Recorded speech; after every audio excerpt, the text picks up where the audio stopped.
On the Caribbean Sea, a happy family's having a wonderful vacation together on a yacht. The mother, Julia, jumps into the water to go for a swim, and while she's trying to relax, she feels something strange. However, she can't see anything around her, so she blames it on her imagination. Seconds later, the strange feeling returns. She still can't see anything, but this worries her. So she starts swimming back to the yacht. Suddenly, something starts pulling at her leg, and she desperately starts screaming for help.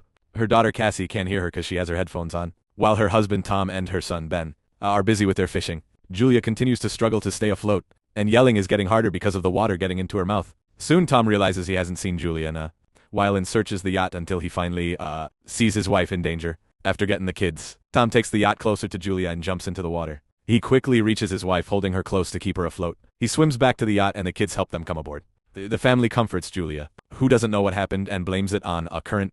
That night the family celebrates Ben's birthday with gifts and a cake. Cassie gets a call from her boyfriend, so she goes outside with a laptop to talk in private. He shows her that huge thunderous clouds have appeared above the city before the video call glitches and freezes. Cassie rushes back to her family to tell them what happened, or he hits how, and Tom blames it on being too far from land to get a good signal. At that moment, they hear a noise and go outside to discover a pod of whales passing by.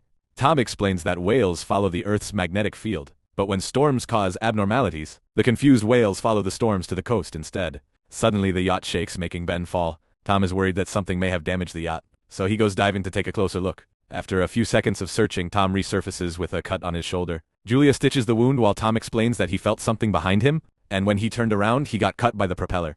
Whatever was swimming near him was really big, but he couldn't see it. What Tom did find was severe damage to the yacht, so they need to call for help. Julia repeatedly tries the yacht radio while Cassie keeps looking for a signal on her phone to no avail. Suddenly, she's startled by a strange creature, but it's just Ben playing a prank with a mask. Eventually, the yacht stops working and is stranded in the middle of the sea. Julia finds a voice on the radio, but it's all indistinct noise. Tom says they have enough water and food for 4 days, so they'll have to wait for a fishing boat to pass by. Suddenly, the radar detects something nearby, and the family hears a strange noise. They rush outside and are shocked to watch several meteorites landing on Earth, making huge impacts as they crash. A meteorite falls into the water nearby, so Tom rushes to force the yacht to move again. As the engine struggles to move ahead, another meteorite falls and hits the area. The family holds onto each other in fear, and Tom notices that the balls of flame aren't meteorites, they're satellites. Then Ben points at some smoke coming out of the yacht. Tom takes a look and confirms the engine is fried. The wind is starting to pick up, so the family hides inside, not noticing that the compass is going crazy. The yacht starts shaking and Ben falls again, getting hurt in the process. As the waves crash against the yacht, Tom struggles against the wind to get the life jackets from a box outside and brings them to the family. At that moment, the power goes out, so Tom moves fast to press a button on the power box. When the lights return, Ben notices that Julia's nose is bleeding. As Julia starts getting dizzy, Cassie runs to the sink to throw up. Tom keeps trying the radio to no avail. Suddenly, the family hears a high-pitched noise and the wind gets worse. Julia tries to keep the doors closed. However, a hatch still opens and soon the wind is breaking the windows. Tom lights a flare before darkness takes over. The next morning, the family wakes up and they're in shock to realize they survived the storm. Although the yacht is mostly destroyed, the family goes outside, only to discover that all the oceans in the world have disappeared. And now the yacht is stuck on land.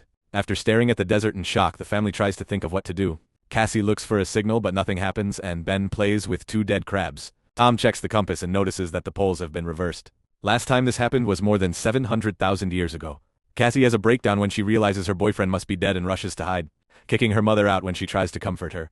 While Julia and Tom check what supplies have survived the crash, Ben ties his birthday balloons to a rock to hopefully get the attention of other survivors. Next, Tom tries the radio again and gets in contact with a man named Na, the captain of a submarine. His vessel has also gotten stuck on land, and he confirms that the magnetic poles have reversed, causing the ocean to retreat and submerge the mainland. Na hasn't found other survivors, and says that most communication systems are down.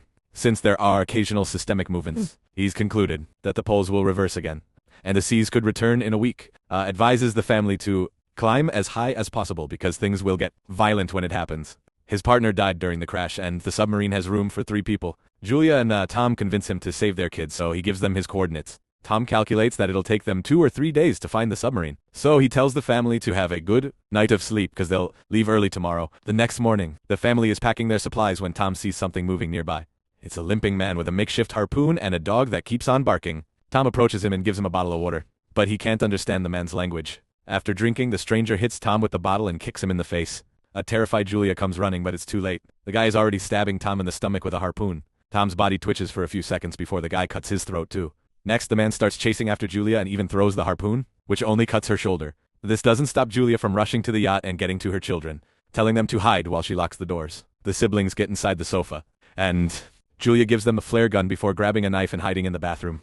The man pounds on the door until he manages to open it and bursts inside. He grabs some food and starts searching the yacht, eventually going to the bathroom. Julia manages to avoid him by climbing out through a hole in the wall. The guy looks out and doesn't see her, but when Julia tries to sneak away, the dog starts barking at her. Suddenly, it tackles her to the ground, leaving Julia no choice but to kill it with a knife. The stranger hears the dog whining and comes out to find its body, causing him to have a breakdown. Meanwhile, Julia sneaks around the yacht and climbs to the top so she can get back inside, through the broken window. Unfortunately, the man finds her first and knocks her down with a punch. Julia holds on to the furniture as he tries to drag her away, and in the struggle she manages to kick him off. Then the guy steps on her wrist to make her drop the knife. He grabs her by the hair and smashes her face on the floor before throwing her on the sofa to start choking her. The kids have been watching everything and can't take it anymore. So Cassie comes out and shoots the man with a flare. A fire immediately starts spreading through the yacht, so the kids run out, but Julia goes back to kick the man in the face and grab the map with the coordinates, plus their bags. Ben and Cassie cling to their father's body, and soon Julia joins them so they can all say goodbye together in tears. At that moment, the creepy man comes out of the yacht, so the family starts running away while the yacht blows up in a big explosion. Sometime later, the family stops at a small waterfall to rest. Cassie wonders if the crazy man came to them because of the balloons, which makes Ben feel guilty. Julia assures her son that it wasn't his fault and urges the family to keep moving since the strange guy is still following them. At a small pond, Ben is fascinated by the body of a hammerhead shark. At that moment, Julia sees the man about to reach them, so the family starts running again.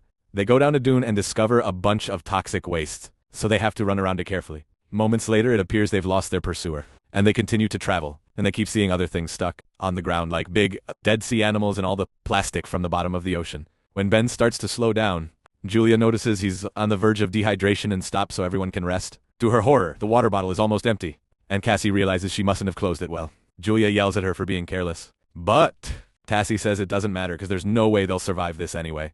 After a long argument full of screaming, the family keeps moving. Eventually, the group finds a crashed plane and is startled by some sudden movement. But it's just birds. The family decides they'll spend the night inside the plane. They share a snack and Julia is heartbroken to find a family picture inside Tom's jacket. Cassie asks for the story of how her parents met. So Julia shares how Tom went to the hospital she worked at and became her patient. He declared his love for her with flowers and a beautiful poem.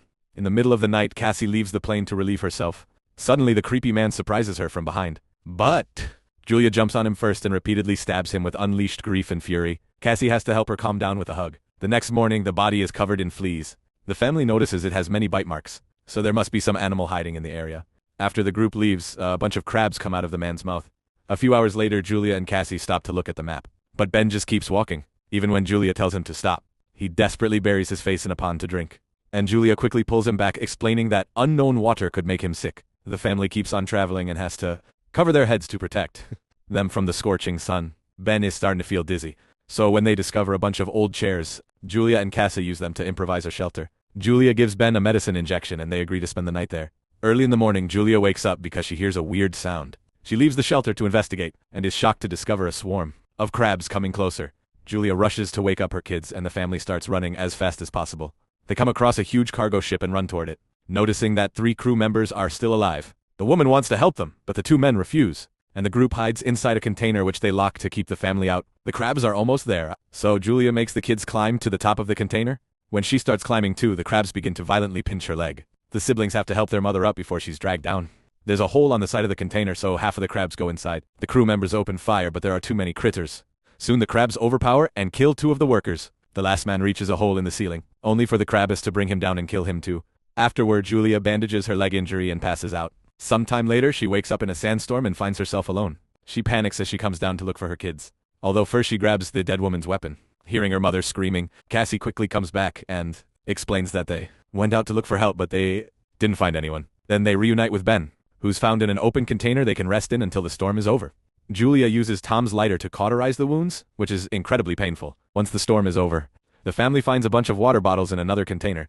Next, they check on the bodies and discover a radio plus a gun.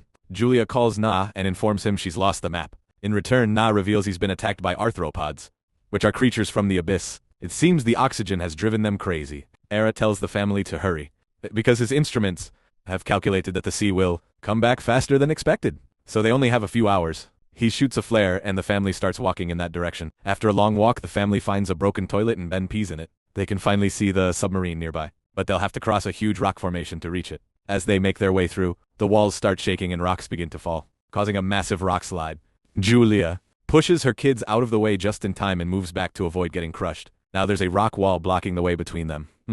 Julia tells the kids to keep going without her, but Cassie refuses and insists her mother should try climbing. An argument ensues, and after lots of yelling, Julia promises she'll find her kids later. A reluctant Cassie then finally drags her brother away. The kids climb the rest of the rocky formation and run toward the submarine, only to find Na bleeding outside. He explains it's over for him so the kids can take the submarine. Realizing they'll have an extra spot, Cassie runs back to find her mother. Meanwhile, Julia is horrified to see the crabs coming and opens fire. She manages to kill a few of them, but the swarm is too big and she can't fight them all. At that moment, Cassie appears on top of the wall and offers her hand. So Julia starts climbing as fast as possible with her wounded leg. With Cassie's help, she reaches the other side, and they run together to the submarine. Benny's already standing on the roof and opens fire to keep the crabs distracted while his family climbs too. The crabs find Na's body and immediately feast on it. Julia takes the gun and keeps the fire going while she makes the kids go inside. Once they're safe, she realizes she's out of bullets. So she throws the gun at the crabs and joins her children inside. The family makes sure to lock the hatch properly and watches the crabs surround the submarine on the windows. At that moment, the ocean finally returns. So the trio rushes to their seats and puts on the belts before holding hands. The raging waves soon hit the submarine and start throwing it around, causing Julia to have visions of everything that happened and Cassie to throw up. Soon the high-pitched noise returns and knocks the family out. Sometime later, Julia and the kids wake up and are happy to confirm they're alive. They unlock the hatch and go out to discover that the waves have dropped the submarine in the destroyed city, which means there's hope to survive and rebuild. Make sure to subscribe and turn on notifications so you can watch more videos like this. Thanks for watching.